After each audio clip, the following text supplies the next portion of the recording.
गाथा 47 की उत्थानिका। अतः परम ध्यान धात्री ध्येय ध्यान फलन कथन मुख्यत्वेन प्रथम स्थले गाथात्रयम्। आगे जो वर्णन आना है उसके बारे में कुछ सूचना पहले से दी जा रही है कि ध्यान ध्याता ध्येय और ध्यान का फल कहने की मुख्यता से प्रथम स्थल में 3 गाथाएं आएंगी। ततः परम पंच परमेष्ठी व्याख्यान रूपेण द्वितीय स्थले गाथा पंचकम। उसके बाद पंच परमेष्ठी का व्याख्यान आएगा दूसरे स्थल में, उसमें 5 गाथाएं होंगी। ततश्च तस्यैव ध्यानस्य उपसंहार रूप विशेष व्याख्यानेन तृतीय स्थले सूत्र चतुष्टयम् इति।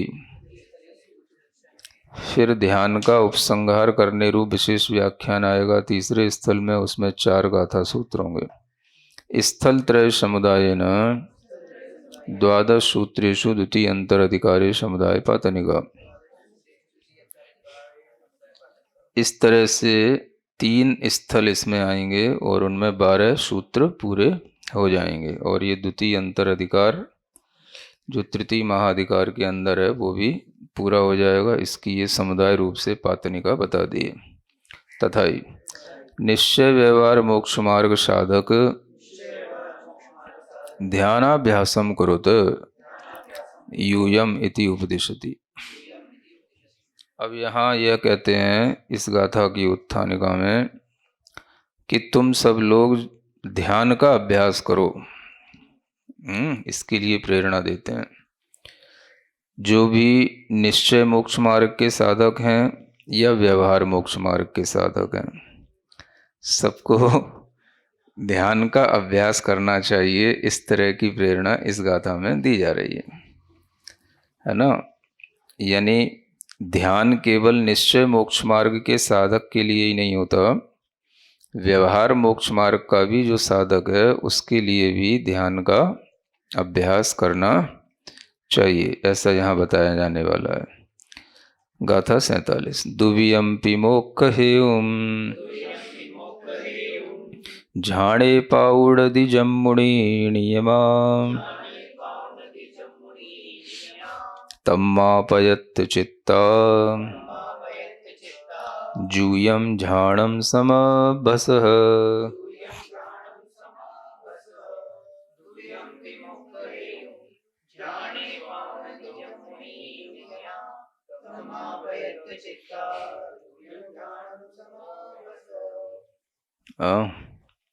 दुवियम्पि मोक्ष हेयम्, 2 प्रकार के जो मोक्ष के हेतु हैं,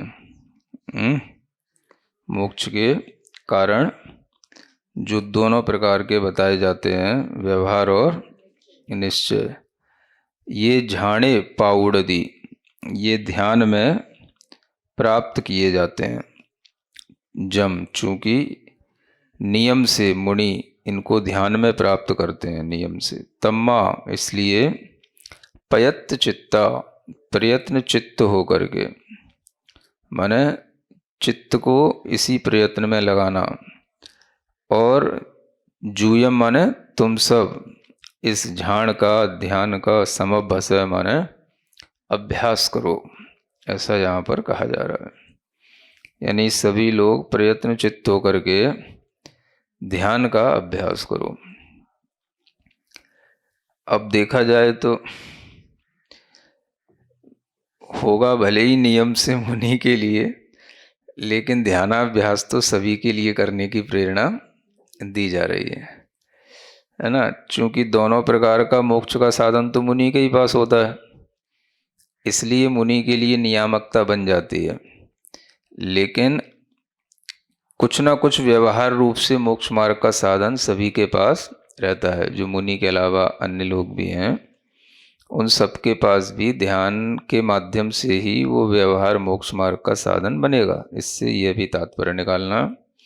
तो कई लोग ये समझते हैं कि जैसे मुनि के लिए कहा तो बस मुनि को ही होगा, हमको तो करना ही नहीं है।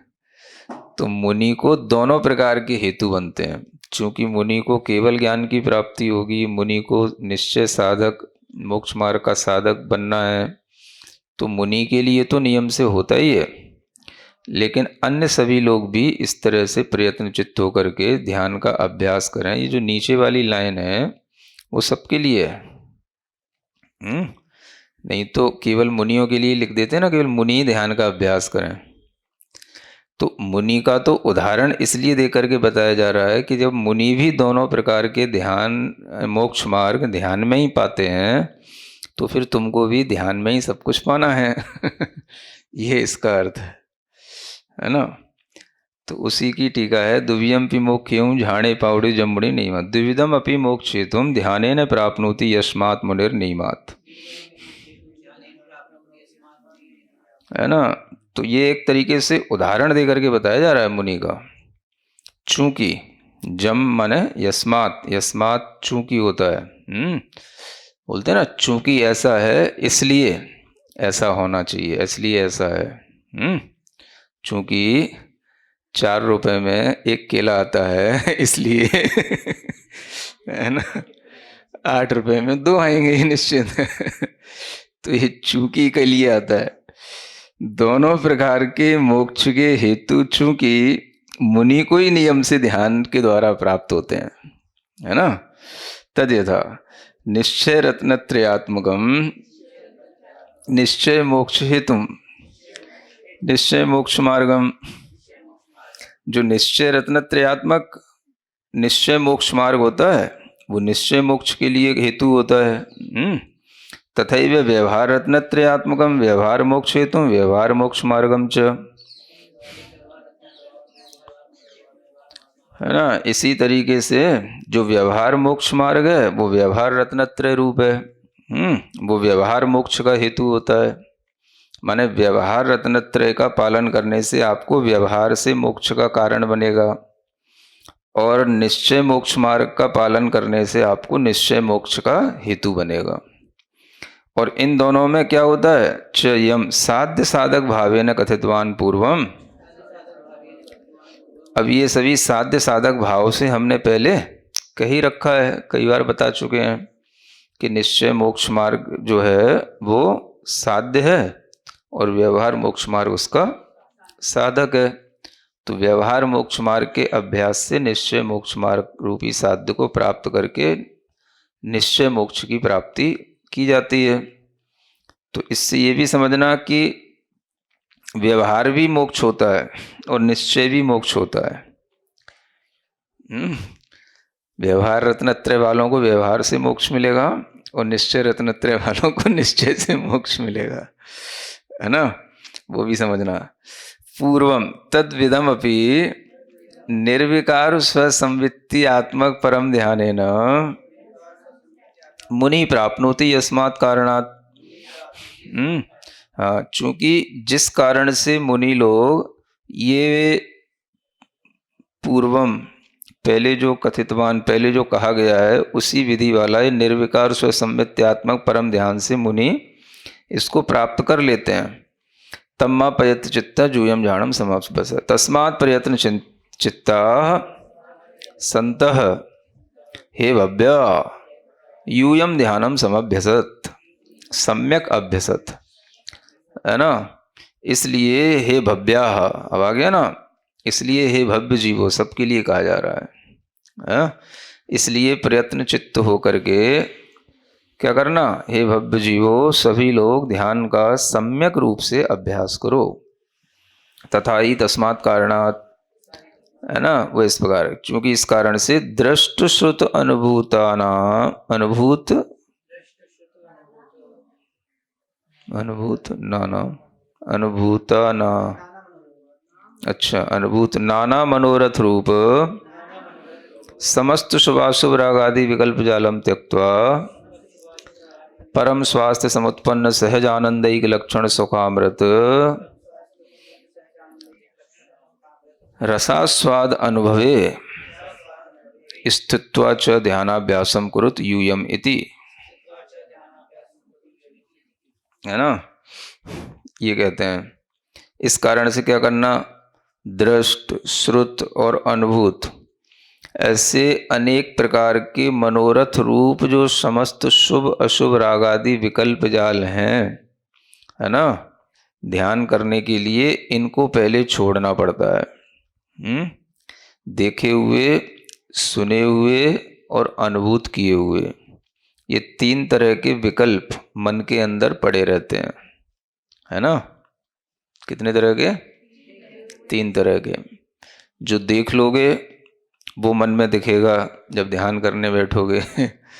जो सुन लिया है वो मन में चलेगा जब ध्यान करने बैठोगे, और जो अनुभव कर लिया है वो मन में दिखाई देगा, वो अनुभव में आएगा जब ध्यान करने बैठोगे। इसलिए ध्यान नहीं हो पाते लोगों के, है ना। तो वो आपके अंदर ऐसे जो रागादि से उत्पन्न होने वाले विकल्प जाल हैं, विकल्पों के जो समूह हैं, ये सब अशुभ भी होते हैं और शुभ भी हो सकते हैं। इन सबको छोड़ना पड़ता है ना। सबको छोड़ करके, त्यक्त्वा माने त्याग करके, एक तरह से कि जब हम ध्यान कर रहे हैं तो हमें इन सबको छोड़ देना है। फिर मेरा जो परम स्वास्थ्य है, उससे जो उत्पन्न सहज आनंद एक लक्षण वाला सुखामृत का रसास्वाद है, वह जिस अनुभव से होता है उस अनुभव में रोको अपने आप को, चित्त को उसमें रोको, है ना। उस रसास्वाद के अनुभव में ठहर करके ध्यान का अभ्यास करो। इस तरह से यहाँ पर ध्यानाभ्यास करने की प्रेरणा सभी भव्य जीवों के लिए दी जा रही है। तो ध्यान अभ्यास करने के लिए सबसे पहले ये विकल्प जालों को छोड़ना होता है ना। ये विकल्प जाल है, जाल की तरह उसमें मन उलझा रहता है। तो आंख बंद करके भी दिन भर जो विकल्प करते हो वो सब ध्यान में दिखने लग जाते हैं। आंख बंद करके तो और अच्छे ढंग से दिखते हैं। पढ़ते लिखते समय थोड़े कम दिखते हैं क्योंकि दूसरी तरफ दिमाग रहता है, और जब ध्यान करने बैठते हो तो सारा कंसंट्रेशन उसी विकल्पों पर आ जाता है।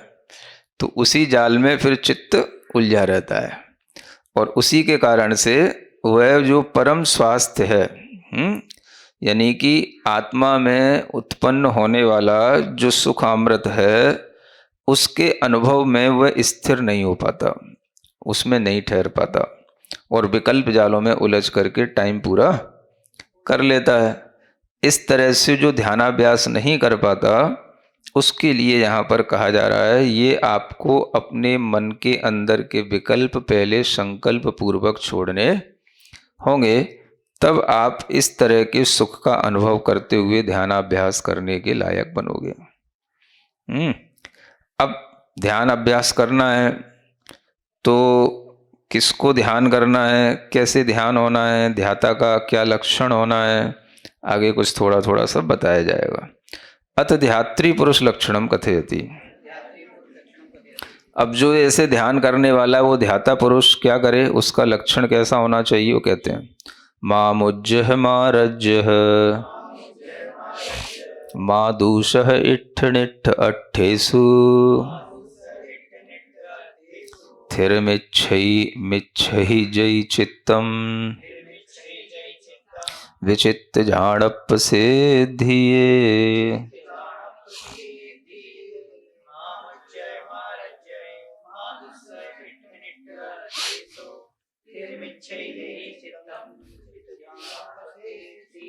हाँ देखो, अब सीखना हो तो सीख लो, है ना।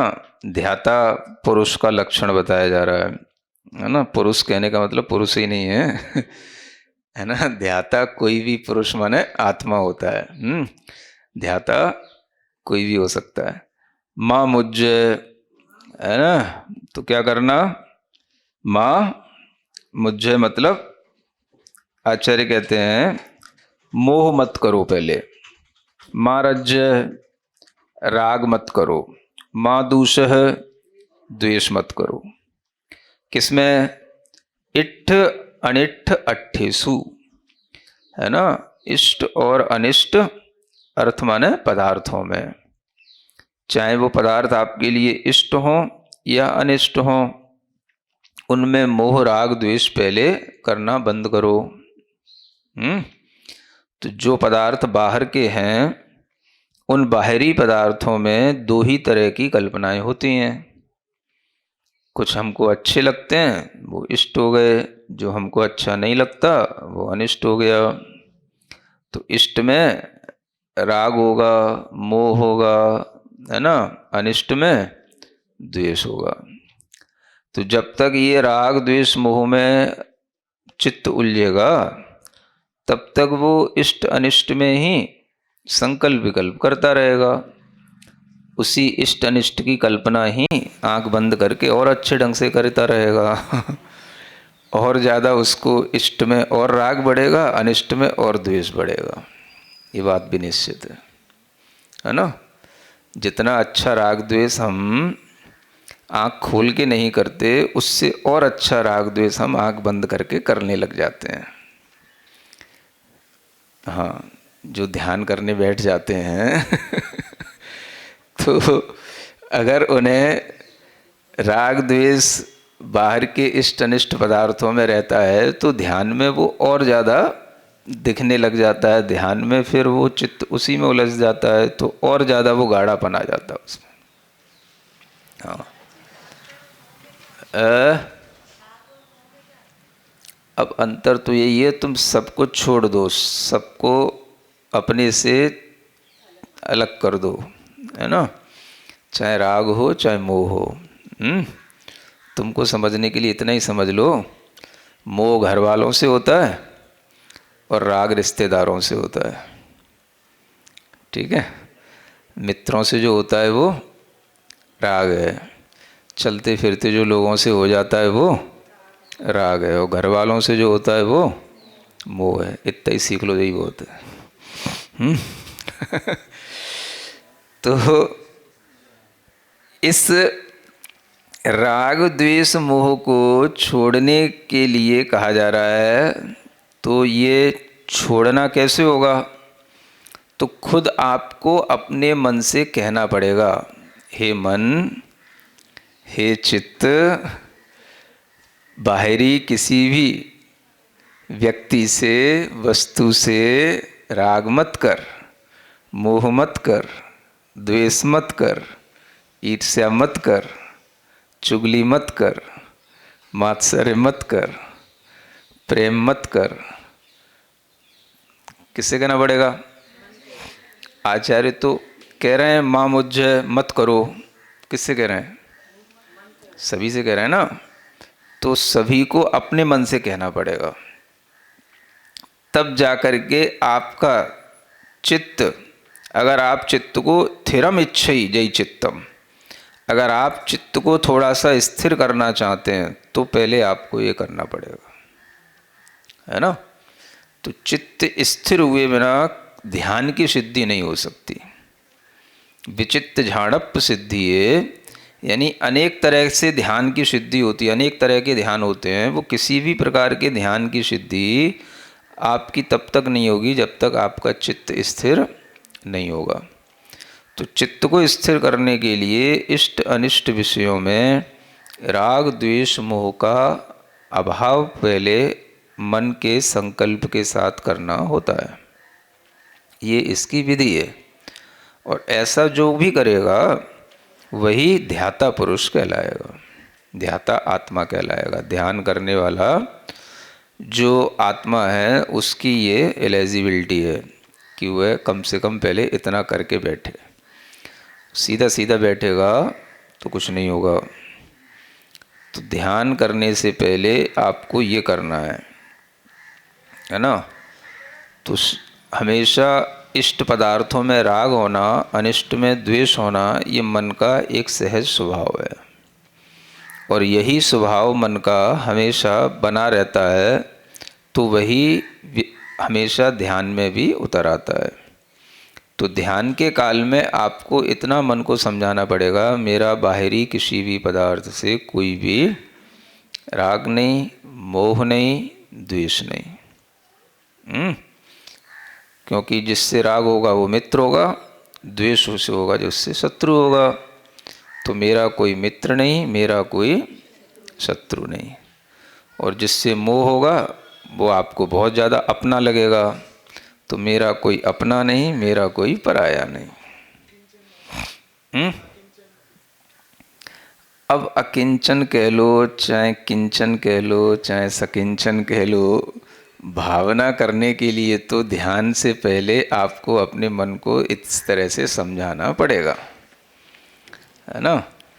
और मन अगर मान जाए तो कुछ ध्यान लगेगा, नहीं मानेगा, नहीं मैं कैसे द्वेष छोड़ दूँ, मैं कैसे राग छोड़ दूँ, मैं कैसे मोह छोड़ दूँ, वो तो मेरा है, अपना है, वो तो मुझसे बहुत प्रेम करता है, वो तो मेरे बिना रह ही नहीं सकता है। अगर मन ये कहेगा तो फिर आपको कुछ नहीं होगा। नहीं तो तुम मन से कुछ कहोगे तो मन भी तो तुमसे कुछ कहेगा ना, वो भी तो प्रत्युत्तर देगा। हाँ, तो अगर तुम मन से कहे कि मोह मत कर, हाँ, तो मन कहेगा क्यों ना करूं। अभी अभी बच्चा जन्म लिया है तो मोह क्यों ना करूं, हैं? अभी अभी शादी हुई है तो मोह क्यों ना करूं, राग क्यों ना करूं। तो मन जब आपसे इस तरह से कहेगा तो फिर आपका मन ध्यान के योग्य नहीं होगा। इसलिए मना किया जाता है, अधिकतर गृहस्थों के लिए ध्यान की इसलिए स्थिति नहीं बनती। जो मोह राग द्वेष में पड़ जाते हैं तो उनकी ध्यान की स्थिति नहीं बनती। इसलिए जिन लोगों के अंदर कसाई की मंदता होगी, है ना, कोई मेरा नहीं, कोई अपना नहीं, कोई पराया नहीं, मैं तो केवल अपने लिए हूँ, अपने लिए जीना है, तो उसके अंदर कुछ थोड़ा बहुत चित्त स्थिरता का भाव आएगा, है ना।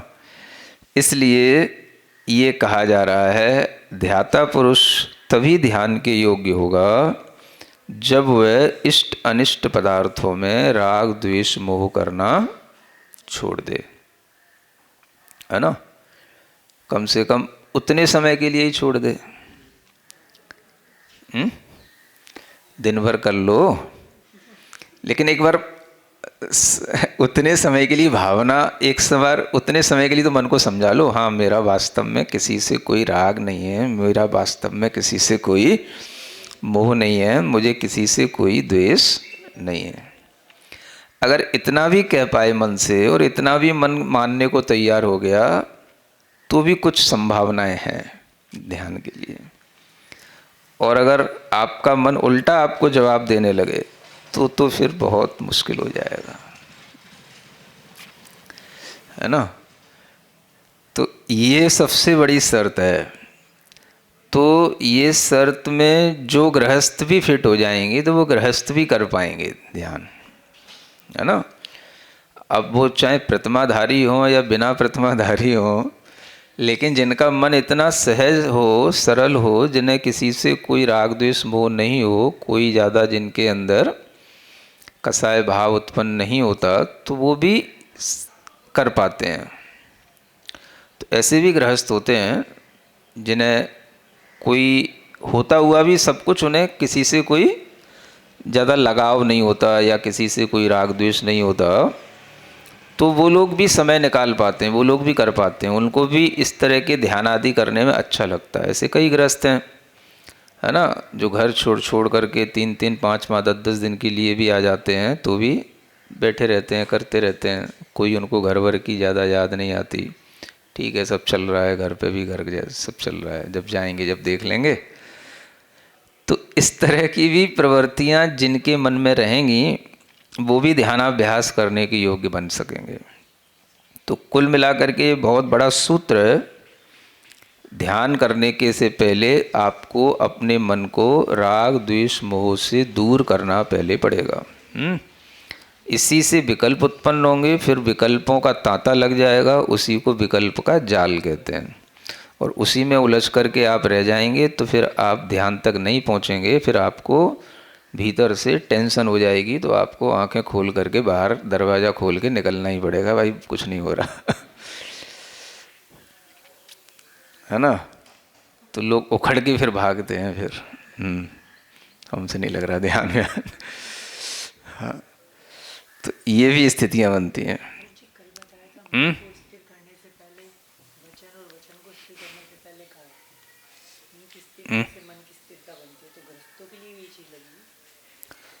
वो तो चंचलता रोकने की बात है कि मन की चंचलता रोकना है तो पहले आपको काय और वचन के भी योगों को रोकना पड़ेगा। तो जब आप काय और वचन के योगों को रोक लिए और फिर भी आपका मन नहीं रुकना है तो फिर आपको ये वाला सूत्र अप्लाई करना पड़ेगा। माँ मुज्ज महारज्य माधुस्य, हे चित्त महारज्य माधुस्य माँ मुज्ज इट्ठ निट्ठ अट्ठेसु। नत्थि इट्ठम नत्थि अनिट्ठम वत्थु वत्थु वत्थि, है ना। इट्ठम अनिट्ठम मम अहिपायेण होदी, रागस्य अहिपायेण वत्थु इट्ठम होदी, देशस्य दोषस्य मोहस्य अभिपायेण वत्थु अनिट्ठम अभि होदी, वत्थु वत्थुतः वत्थु एव। है ना। ऐसे जो मन को समझाएंगे तो मन कहेगा हाँ ठीक है मान लेते हैं, तो फिर थोड़ा सा मन स्थिर होएगा, है ना। इसलिए तो, है ना, वो आता है ना, मनोज्ञा मनोज्ञेन्द्रिय विषय राग द्वेष वर्जनानि पंच। हाँ, अपरिग्रह व्रत की भावना है ये। तो जब परिग्रह होगा तो ही इष्ट अनिष्ट की कल्पनाएं होती हैं, और जब अपरिग्रह महाव्रत आ जाता है तो फिर कुछ भी इष्ट नहीं और कुछ भी अनिष्ट नहीं, तो ही वो अपरिग्रह होगा। हाँ, तो इसलिए अपरिग्रह महाव्रत की भावना करने वाले महाव्रतियों के लिए इस तरह से चित्त को स्थिर करना इसलिए सरल हो जाता है। कुछ है ही नहीं, इष्ट और अनिष्ट करेंगे तो फिर वो ही याद आएगा, जो याद आए वही समझ लो परिग्रह है। हाँ, तो इसलिए ये कहा गया कि अपरिग्रह व्रत की जिन्हें भावना करनी है वह मनोज्ञ विषय में भी और अमनोज्ञ विषय में भी, है ना, राग द्वेष का वर्जन करें, राग द्वेष को छोड़ें। यही 5 भावनाएं अपरिग्रह महाव्रत की हैं। 5 कैसे बनेंगी? 5 इंद्रिय के ही 5 विषय होंगे, वो मनोज्ञ भी होंगे अमनोज्ञ भी होंगे। तो उन्हीं से बचना, राग द्वेष करने से बचना, इसी का नाम मन गुप्ती है ना। तो इस तरह की राग द्वेष से रहित परिणति जो भीतर बनती है उन्हीं का चित्त स्थिर होता है। चित्त स्थिर होगा तो आप जो चाहोगे सब कर जाओगे, ध्यान भी कर जाओगे, ज्ञान भी पा जाओगे और जो कुछ भी असंभव होगा वो भी सब कर जाओगे अगर चित्त स्थिर हो गया तो। सब सिद्धियां रिद्धियां स्थिर चित्त वालों को ही मिलती हैं। तो इसलिए चित्त की स्थिरता ही सबसे बड़ी चीज़ है। तो अगर आप यदि, है ना, इसलिए यहाँ पर यदि कह करके कहा जा रहा है जयी, यदि चित्त को स्थिर करने की इच्छा करते हो तो कर लो, है ना। मतलब आचार्य भी बड़ी पोलाइटली बोल रहे हैं। यदि आपको चित्त स्थिर करना है, चित्त को स्थिर करने की इच्छा है, तो ये मोह राग द्वेष इष्ट अनिष्ट विषयों में मत करो। और विचित्त ध्यान की सिद्धियाँ इसी से होंगी, है ना। इसी को कहते हैं समस्त मोह राग द्वेष जनित विकल्प जाल रहित निज परमात्म तत्व भावना समुत्पन्न परमानंदयिक लक्षण सुखामृत रसात सकाशात उद्गता संजाता, है ना, सभी प्रकार के मोह राग द्वेष से उत्पन्न होने वाले जो विकल्प जाल हैं उनसे रहित होकर के निज परमात्मा की भावना से जो उत्पन्न परमानंद एक लक्षण रूप सुखामृत है, उस रस से ही उत्पन्न होता है। तत्रैव परमात्म सुखास्वादे लीना तन्मया या तु परम कला परम संवित्ति। ऐसे आत्मा के सुखामृत में जो लीन होना चाहते हैं, उन्हीं के लिए वह परम कला कहलाती है। परम संवित्ति, परम संवेदना जो होती है, माने परम कला उन्हें प्राप्त हो गई। सबसे बड़ी कला है ये, है ना, अपने चित्त को आत्मा के रसास्वादन में लगाना, ये सबसे बड़ी आर्ट है ना। बाकी सब तो व्यवहार की कलाएं हैं चाहे कलाकंद बनाओ चाहे कुछ करो, सब व्यवहार की कलाएं हैं। उनसे भी बड़ा रस आत्मा का रस जो इसको प्राप्त करता है तो वह परम कलाकार कहलाता है। ये परम कला, परम संवेदन की स्थिति है। तत्र स्थित्वा, उसमें स्थित होकर के हे भव्या, मोह राग द्वेषान मा कुरुत, मतलब उसमें स्थित होकर के हे भव्य, फिर मोह राग द्वेष किसी भी तरह से मत करो, है ना। मतलब उसको अपना पहले एक उपादेय पने का विषय बना लो। वो हमारे लिए उपादेय है। कौन सा? जो अपनी आत्मा से उत्पन्न सुखामृत है, उसका रसास्वाद करूंगा आज। कलाकंद तो बहुत खा लिया आज उस परम कला का, है ना, आत्मा के कंद से उत्पन्न होने वाले सुख का उस परम कला का आज आस्वादन करूंगा। ऐसा जो अपने मन में, है ना, उपादेय बनाकर निर्णय करके स्थिर होकर के कार्य करता है, तो उसके लिए कहा जाता है तो वह मोह राग द्वेष मत करो, तो तुमको उस तरह की स्थिरता बनेगी।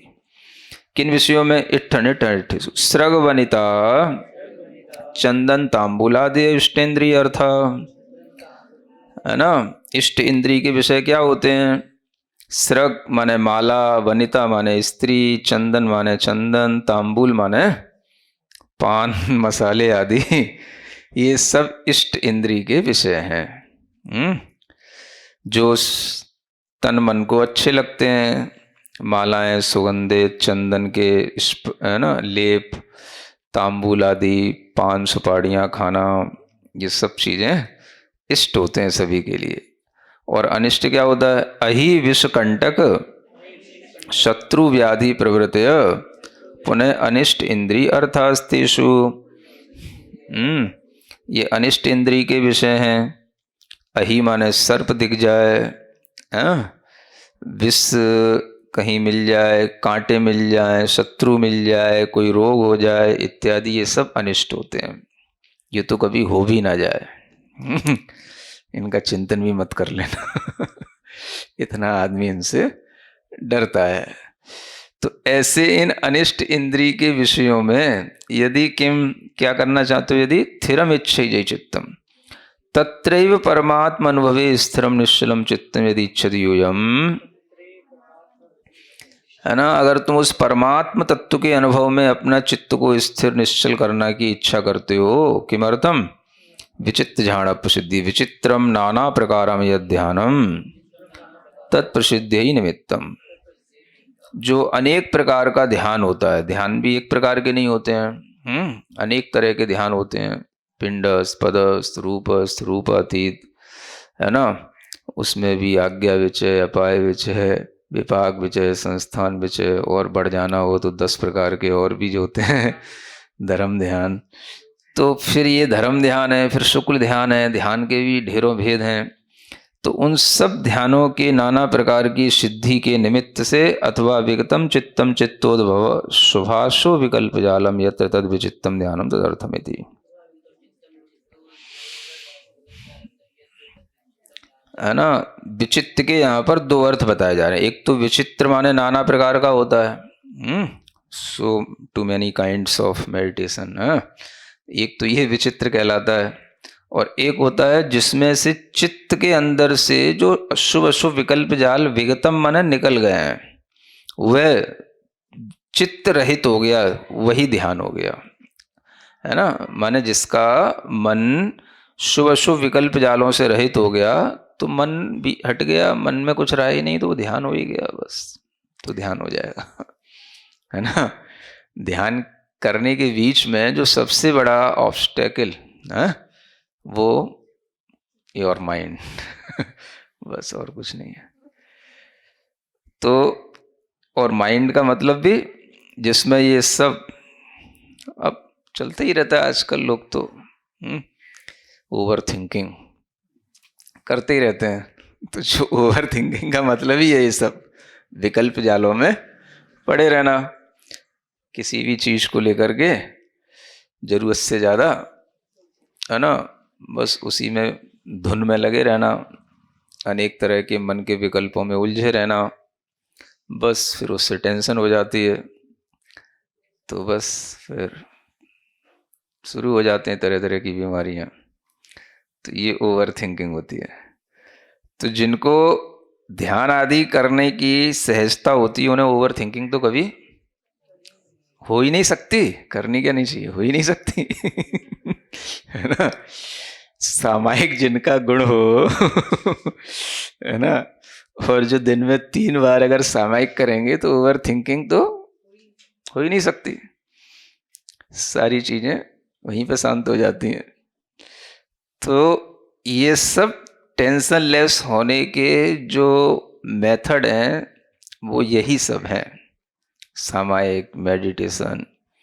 इस तरह से ही आप बिल्कुल माइंड को, हाँ, एक रेस्टिंग पोजीशन में डाल सकते हो बस। बाकी टाइम में तो वो रेस्टलेस है। तो सबसे अच्छा रेस्ट जो मिलता है माइंड को, वो हाँ सामायिक ध्यान आदि के अभ्यास से ही होता है। इसलिए ये बहुत अच्छी चीज़ें बताई जाती हैं, और चित्त अगर इनसे विकल्प जालों से रहित हो जाता है तो वही ध्यान हो जाता है। इदानीम तस्यैव ध्यानस्य तावद आगम भाष्य विचित्र भेदा कथ्यन्ते।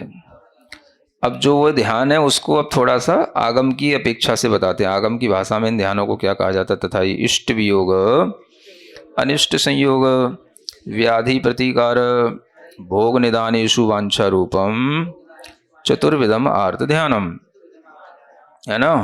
अब आगम भाषा में जो विचित्र भेद वाले ध्यान हैं उनमें आर्त ध्यान भी ध्यान ही कहलाता है ना। चाहे वो अशुभ हो शुभ हो, तो वो है तो सब ध्यान ही। तो आर्त ध्यान क्या होता है? इष्ट के वियोग का डर, अनिष्ट के संयोग का डर, व्याधियों का प्रतिकार करने का भाव, भोगों में निदान करने का भाव, इन सब की जो वांछा रहती है ना, वो 4 प्रकार का ये आर्त ध्यान हो जाता है। इन सब में वांछा रूप, इच्छा रूप, ये 4 प्रकार का आर्त ध्यान है। यानी इष्ट का वियोग ना हो जाए, अनिष्ट का संयोग ना हो जाए, इस तरह की जो भीतर इच्छा पड़ी रहती है वो भी एक आर्त ध्यान है। व्याधियों का प्रतिकार कैसे करें और भोगों में निदान की इच्छा, इस तरह से ये 4 प्रकार का आर्त ध्यान। तच्च तारतम्य न मिथ्या दृष्टि आदि 6 गुण स्थानवर्ती जीव संभवम, है ना। ये मिथ्या दृष्टि आदि 6 गुण स्थानवर्ती जीवों के लिए संभव है तारतम्य रूप से। यद्यपि मिथ्या दृष्टि नाम तिर्यगति कारणम भवति तथापि बद्धायुष्कम विहाय सम्यक दृष्टि नाम न भवति, है ना। यद्यपि ये ध्यान मिथ्या दृष्टियों के लिए तो त्रियंश गति का कारण हो जाता है, फिर भी सम्यक दृष्टियों के लिए ये त्रियंश गति का कारण नहीं हो जाता है। एक्सेप्शन वो हैं जिन्होंने पहले आयु का बंध कर लिया है, तो उसके लिए तो हम कुछ कर ही नहीं सकते, है ना। कस्मात् इति चेत, ऐसा क्यों है ये पार्शलिटी मिथ्या दृष्टि और सम्यक दृष्टियों के लिए? तो कहते हैं स्वशुद्ध आत्मैव उपादेति विशिष्ट भावना बलेन तत्कारणभूत संक्लेशा भावादिति। देखो, स्वशुद्ध आत्मा को उपादेय मान लोगे, इस तरह की विशिष्ट भावना के बल से ही उस तरह के आर्त ध्यान के कारणभूत जो संक्लेश होंगे उनका अभाव अपने आप हो जाएगा। आत्मा के निकट आने का ये फायदा है ना। आत्मा को उपादेय मानने का ये फायदा है कि आप जब जब आत्मा की इच्छा करेंगे, भावना करेंगे, विचार करेंगे, आपके अंदर विशुद्धता उत्पन्न होगी। और जो नहीं करते हैं वो संक्लेश परिणामों में जीते हैं। इसलिए स्वशुद्ध आत्मा को उपादेय मानना, स्वशुद्ध आत्म तत्व की भावना करना, ये ही विशुद्धि है, सबसे बड़ी विशुद्धि है। बाकी सब किसी ना किसी तरह की संक्लेश क्वालिटी में आता है वो, है ना। तो इस विशुद्धि के बल के कारण से उन्हें त्रियंच गति का, आयु का बंध नहीं होता। सम्यक दृष्टियों के लिए उनका स्वशुद्ध आत्मा उपादेय रहता है, इसलिए उन्हें मिथ्या दृष्टियों की तरह संक्लेश नहीं उत्पन्न होते हैं, है ना। अब जिनकी आयु बद्ध पहले हो चुकी उनकी बात अलग है, लेकिन जिनकी आयु बंद नहीं हुआ है तो ऐसे सम्यक दृष्टियों के लिए इस तरह का संक्लेश नहीं होता कि वो त्रियंच गति के लिए उनका आर्ध्यान कारण बन जाए। उनको अगर क्वचित कदाचित हो भी जाएगा तो वो उससे बहुत जल्दी निजात पा लेते हैं। परिस्थितिवत, गृहस्थीवत अगर वो आर्ध्यान होगा तो सम्यक दृष्टि जीव उससे ऊपर उठ जाता है। भाई हाँ ठीक है महाराज, जब हो गया तो हो गया, अब क्या करें, अपने कर्म में यही लिखा था। तो कर्म में लिखा था, अगर उसके अंदर ये भी आ गया तो ये भी उसका विपाक विषय धर्म ध्यान हो गया। जब उसने ये सोच लिया ना, अपने कर्म में इतना ही था, अपने कर्म में ऐसा ही लिखा था, इतना ही संयोग लिखा था, तो इतना सोचना भी उसके लिए संक्लेश को कम करना है।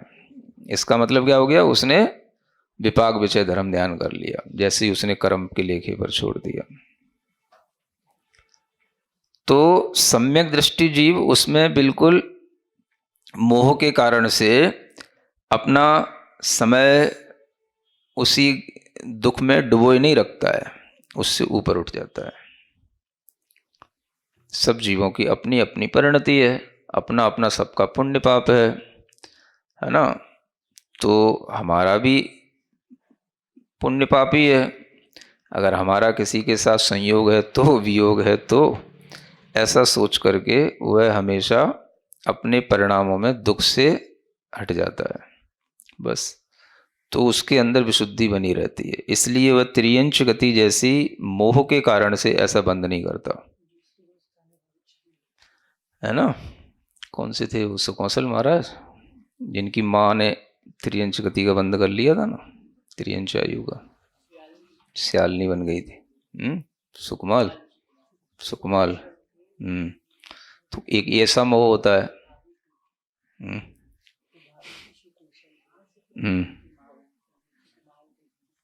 हाँ, तो सुकमाल की भी तो माँ ही बनी थी, माँ ही तो थी, जिस भाव में माँ थी, कुछ भी, जिस भाव में वो माँ थी वही माँ तो सियालनी बन गई थी, उसी ने तो सुकमाल को खाया था। तो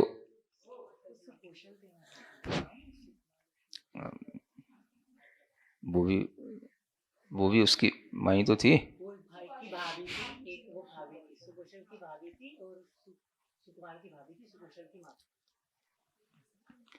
हाँ, तो माँ इतना मोह में डूब सकती है कि वो सियालनी बन सकती है, ये त्रियंच गति का कारण ये कहलाता है।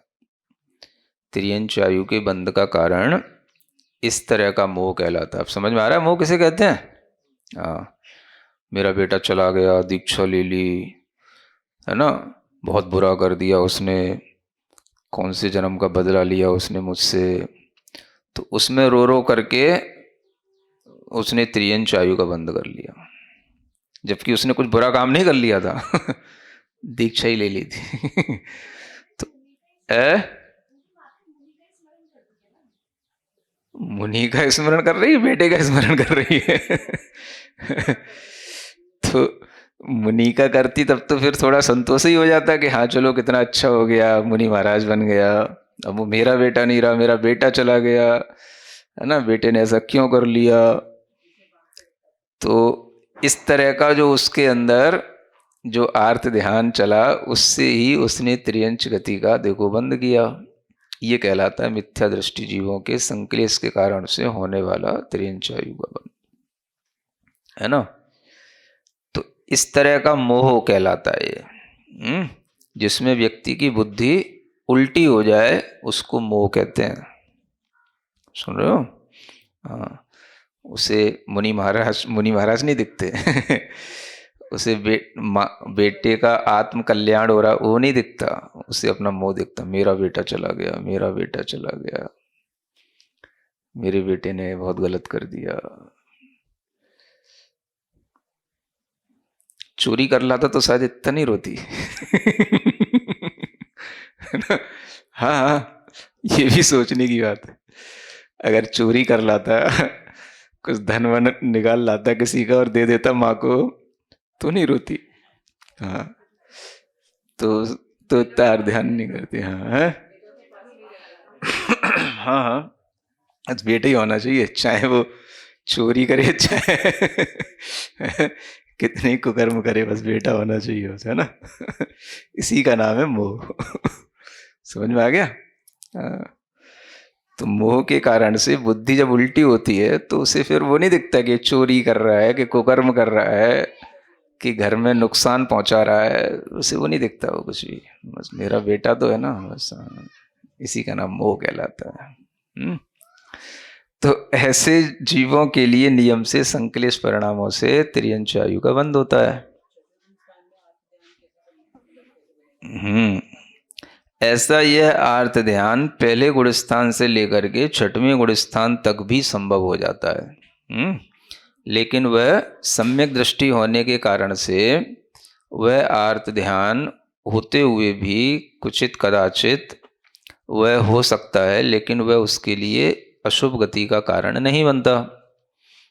नियम से जो भी देशव्रती होगा या महाव्रती होगा, तो वो नियम से गति तो उसकी देवायु का ही बंद होगा, लेकिन कुचित कदाचित उसके लिए संभव है आर्त ध्यान, है ना। इष्ट के वियोग के कारण से भी कुचित कदाचित संभव हो सकता है। पीड़ा जनित भी आर्त ध्यान संभव हो सकता है। शरीर में कोई रोग आदि हो गए, न सहन कर पाए, तो उसी के प्रतिकार की इच्छा बनी रहे कि भाई अब कोई तो आ जाए वैद्य इसको ठीक कर दे।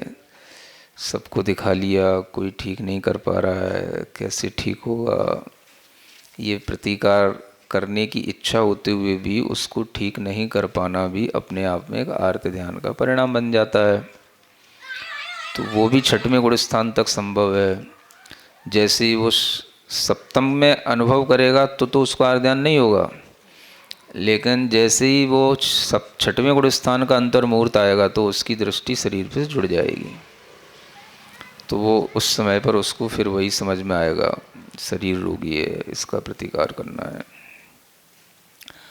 तो रोग आदि में भी अपने आत्म परिणामों को जोड़ लेने से भी वो आर्त ध्यान का विषय बन जाता है ना। इष्ट वियोग अनिष्ट संयोग भी कुछ भी हो सकते हैं अपनी अपनी योग्यता के अनुसार अब कोई चीज़ें अपने लिए मान लो इष्ट अनिष्ट के रूप में होंगी, तो उसके इष्ट वियोग अनिष्ट संयोग कुछ समझ में आएंगे। और अगर कोई चीज़ अपने लिए इष्ट अनिष्ट नहीं है तो वो इन ध्यान से बचा रह जाएगा। तो कुछ भी हो सकता है। अब कोई चीज़ अपने लिए इष्ट है, मान लो खाने पीने की भी हो सकती है, बैठने उठने की भी हो सकती है, रहने करने की भी हो सकती है, कि हमें ये इष्ट था, ये नहीं मिल रहा है, ये नहीं मिल रहा है, तो वो भी आर्त ध्यान हो जाएगा। हाँ चला गया, ये भी इष्ट वियोग हो जाएगा। हाँ हाँ, कुछ भी, कोई था कुछ दिन साथ में रहा फिर चला गया, तो उसका स्मरण आएगा तो आर्त ध्यान हो जाएगा तो कई तरह से आर्त ध्यान होने की संभावना हो सकती है। तो इसलिए अप्रमत्तता का अनुभव करते हैं जो, वो इस आर्त ध्यान से बच पाते हैं। बस अप्रमत्त रहो। है ना। सामायिक आदि इसीलिए अप्रमत्त अवस्था के साथ की जाती हैं, जिससे कि आर ध्यान से बचने की शक्ति आ जाती है। तो ये संभावनाएं हैं छठवें गुण स्थान। ऐसा नहीं है कि छठवें गुण स्थान में जो होते हैं सबको होता ही है, लेकिन हो सकता है छठवें गुण स्थान तक भी इसकी लहर आ सकती है, सुनामी की लहर की तरह कहीं भी जा सकती है ना। चलिए आज ध्यान हो गया।